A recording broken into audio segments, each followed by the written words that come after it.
C'est tout le monde, c'est Gotenko. Aujourd'hui on se retrouve pour une nouvelle vidéo. Aujourd'hui on se retrouve pour le deuxième épisode des tutos comment créer un serveur PvP Faction 2 A à Z. Et aujourd'hui on va s'attaquer au site internet. On va laisser Minecraft un peu de côté. Faut pas négliger un site internet pour tout bon serveur PvP Faction ou même tout serveur en général. Il faut forcément un site internet. Alors pour ce tuto ça va être très simple mais assez long, assez complexe entre guillemets.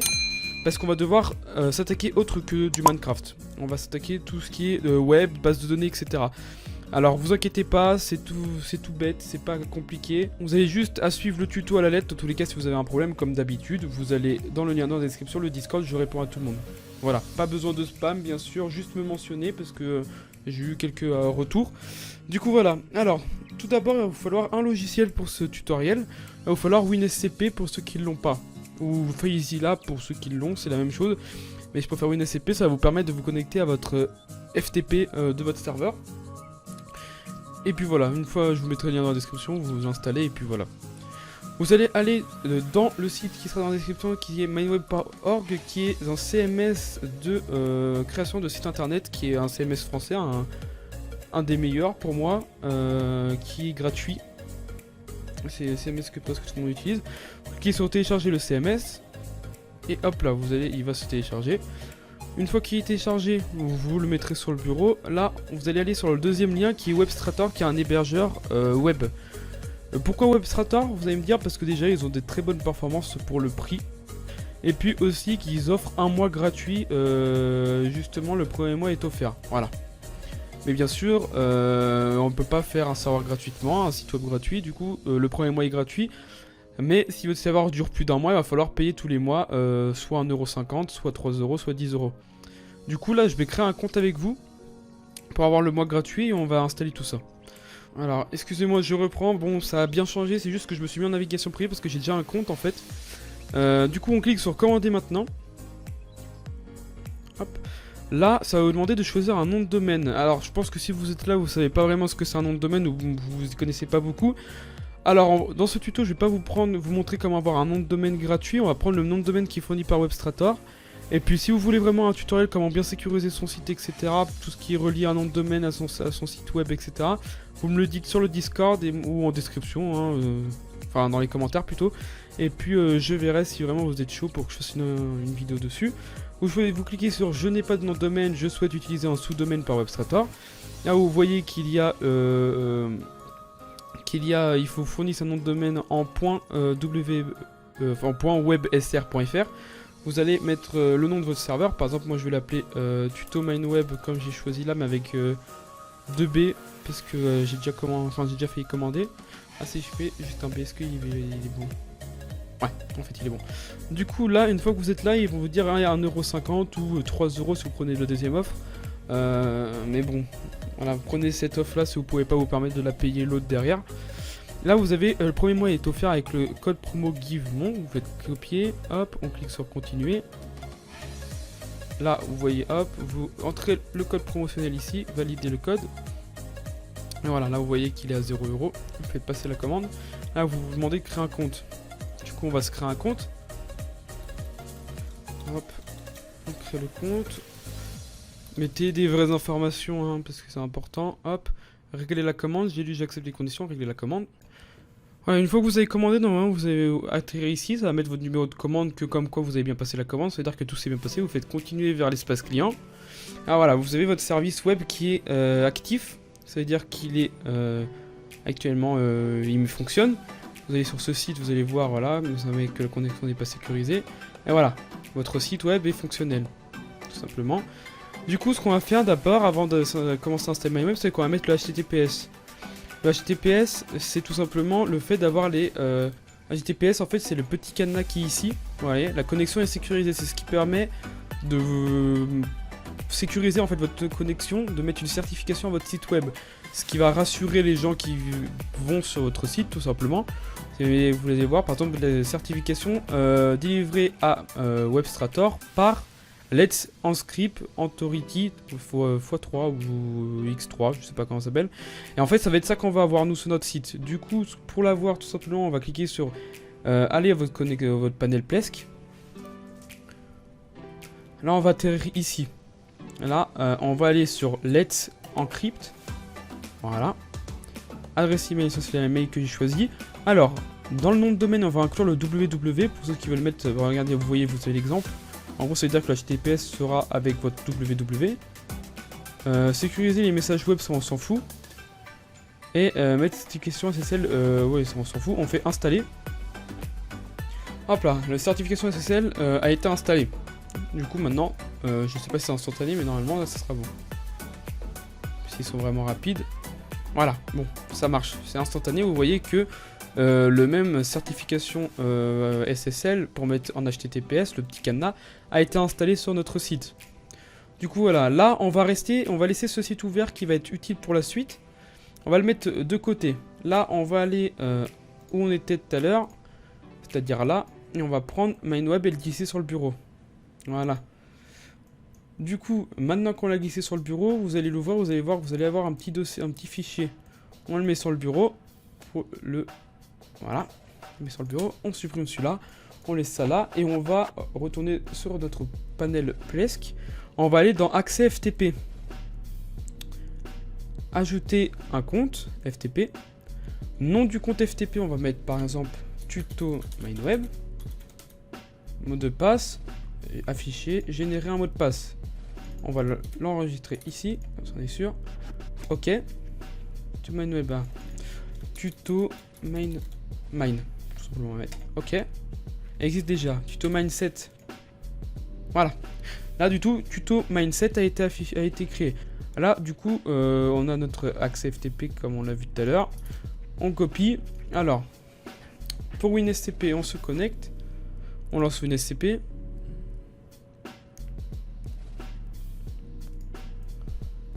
On fait nouvelle session. Nouveau site. FTP. Là, le nom d'hôte, c'est l'IP de notre site. Là.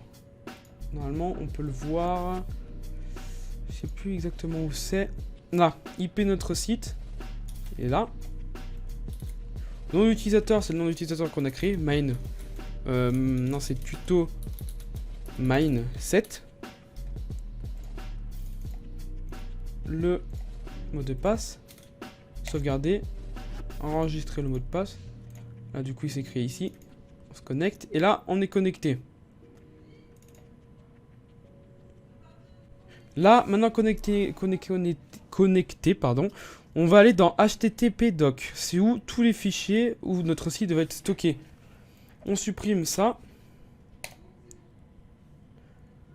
Voilà. En fait, c'est ce qui fait que notre site...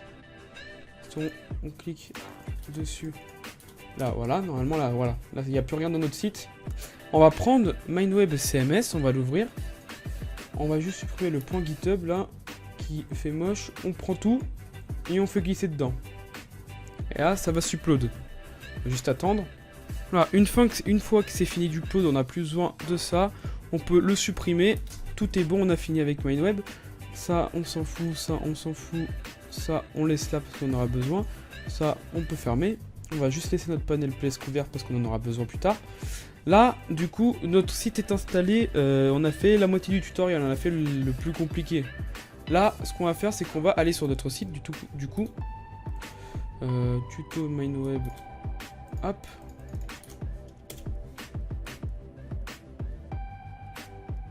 Voilà. Là, une fois qu'on est sur tuto MindWeb, vous allez voir qu'ils vont nous demander une adresse base de données. Un nom de la base de données et nom d'utilisateur, mot de passe. Alors, comme sur MindWeb, quand on va s'inscrire, etc., ça crée des utilisateurs. Il nous faut forcément une base de données là où stocker nos utilisateurs. Du coup, WebStrator nous fournit des bases de données pour nos sites. Du coup, ce qu'on va faire, c'est qu'on va aller en créer une directement sur le panel Plesk. Là, vous avez à gauche, base de données. On clique dessus. Ajouter une base de données. Voilà.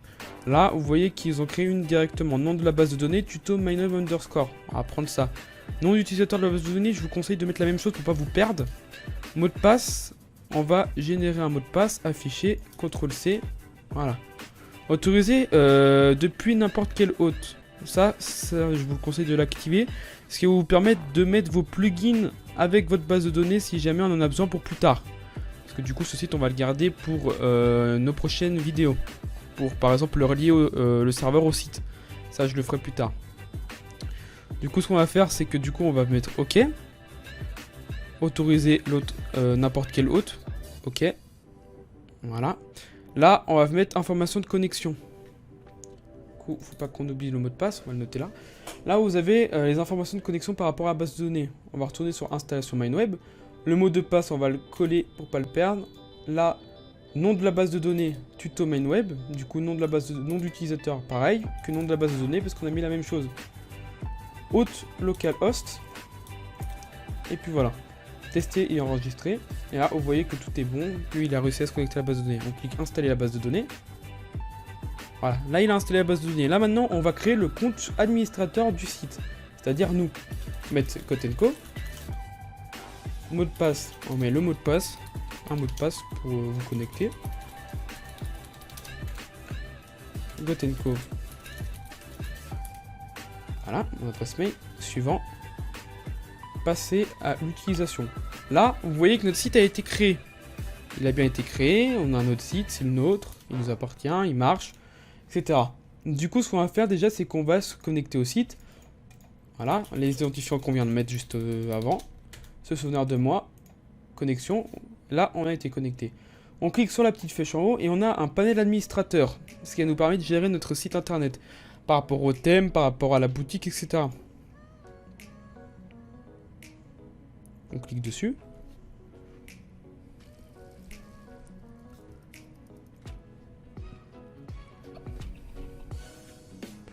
Une fois qu'on est connecté, ce qu'on va faire, c'est qu'on va aller dans Autres.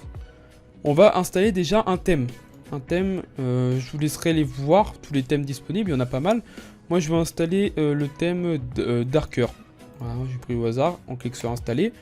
Parce que, pour ceux qui l'ont vu, c'est quand même assez moche le thème par défaut. Il est moche, en plus, c'est pas les images. Bon, c'est les images, c'est les screens, on verra tout ça. Là, le thème a été installé. Là, si on actualise... Enfin, il faut l'activer d'abord. On actualise. Ah voilà, là déjà notre site ressemble plus à quelque chose.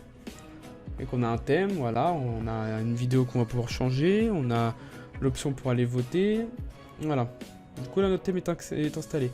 On va après s'occuper de mettre un nom à notre site. Parce que là vous voyez qu'il s'appelle MineWeb, voter pour MineWeb, etc. Copier l'IP, MineWeb, etc. IP, machin. On va tout changer. Déjà, ce qu'on va faire, c'est qu'on va aller dans Général. Préférence générale, nom du site, moi je l'ai appelé tuto MineWeb, ça va être comme si c'était le nom de notre serveur. Nos replis aux emails, là vous pouvez mettre un truc random, ça va être quand quelqu'un va perdre son mot de passe ou quoi, il va l'email qui va lui envoyer le mot de passe, ça va être ça. Vous pouvez mettre ce que vous voulez, ça, c'est pas problématique. Voilà, ça on touche pas, ne touchez pas à ça, et on va mettre envoyer. Voilà, là, du coup, si on actualise, vous allez voir que le nom a changé ici. Là, voter pour MineWeb a changé ici. Du coup, le site a compris qu'on ne s'appelait plus MineWeb. Là, maintenant, on va aller personnaliser notre thème. Thème, personnalisé. Là, vous voyez que selon les thèmes, il y a plusieurs options. Après, c'est un CMS français, du coup, vous pouvez bien comprendre en lisant. Là, par exemple, utilisons-nous un launcher. Nous allons utiliser un launcher, nous. Du coup on va mettre oui, mais on va pas utiliser maintenant. Du coup ça va juste enlever l'IP. Parce que comme on est sur le launcher, il n'y aura pas besoin d'IP. Là, idée de la vidéo. Idée de la vidéo, je vais mettre une vidéo. Hop, idée de la vidéo, on va mettre une vidéo aléatoire pour changer la vidéo de base. Activer les news, ça va être dès que vous mettez une information sur votre site. Nombre de caractères de news, ça on touche pas. Activer les réseaux sociaux, non. Les réseaux sociaux. Ah si, il y a Discord sur celui-là. Du coup, Discord, hop, vous pouvez mettre votre Discord. Moi, je vais mettre par exemple le Discord, mon Discord. Invité. Oui, on va créer une invitation, copier, hop, hop, hop, le Discord. Voilà. Activer le Slayer, là on touche pas. On va cliquer sur envoyer pour enregistrer. Voilà, déjà là on a changé pas mal de choses. Là si on actualise, vous allez voir, déjà j'ai mis la vidéo que j'avais mis, elle y est bien. Voter pour tuto Minecraft, ça on touche pas, ça n'a pas changé. Mais vous voyez qu'on n'a plus l'IP en haut à droite. Là, activer les réseaux sociaux, bon, ça on va pouvoir y enlever normalement. Mais il y a le Discord, si on clique, ça redirige bien vers le Discord qu'on a choisi. Du coup tout est beau. On va retourner dans le panel admin. Et on va s'occuper cette fois... Là déjà, si on enlève les hashtags, normalement, il y aura plus ces trucs moches affichés. C'est beaucoup de réseaux sociaux quand même. Voilà, là il ne reste plus que Discord. Après, si vous avez d'autres trucs qui vous intéressent, vous mettez votre truc et puis voilà. Par exemple YouTube, voilà. Hop, et là on peut mettre un logo pour votre serveur. Si vous avez un logo à la place d'ici, vous pouvez mettre un logo. Puis voilà.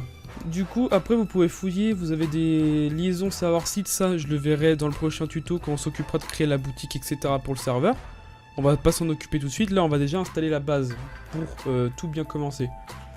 Voilà, maintenant en effet, après vous pouvez toujours vous renseigner par vous-même, hein, c'est pas obligé, vous n'êtes pas obligé de suivre le tuto comme je l'ai dit, c'est vraiment on fait les bases. Voilà, maintenant on va aller voir les plugins qui sont intéressants pour le site. Par exemple, on va installer les plugins de base comme le plugin boutique. Le plugin de vote. Et puis on va installer... Je crois qu'on est bon. Hein.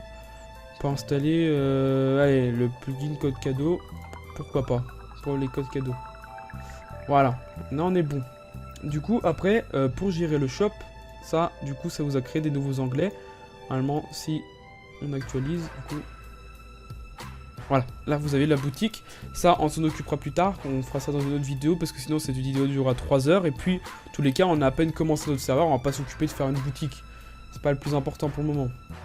Du coup là on va voir par exemple vous allez les news, pour créer les news c'est les informations, là on va s'occuper déjà de la barre de navigation qui est la barre qui va être sur ce thème je crois elle va être là, ouais il y a l'accueil, là on va ajouter un lien classique. Long, on va mettre le shop. Voilà. Plugin, parce que c'est avec un plugin, le plugin de shop. Envoyer. Voilà. Là, du coup, si on actualise ici, vous voyez qu'il y a le shop qui a été créé. Il nous redirige bien vers le shop, qui n'est pas encore créé, bien sûr. Là, on va rajouter code cadeau. Gift, on va l'appeler. Gift code, voilà. Classique, plugin, code cadeau. Envoyer. Là, hop.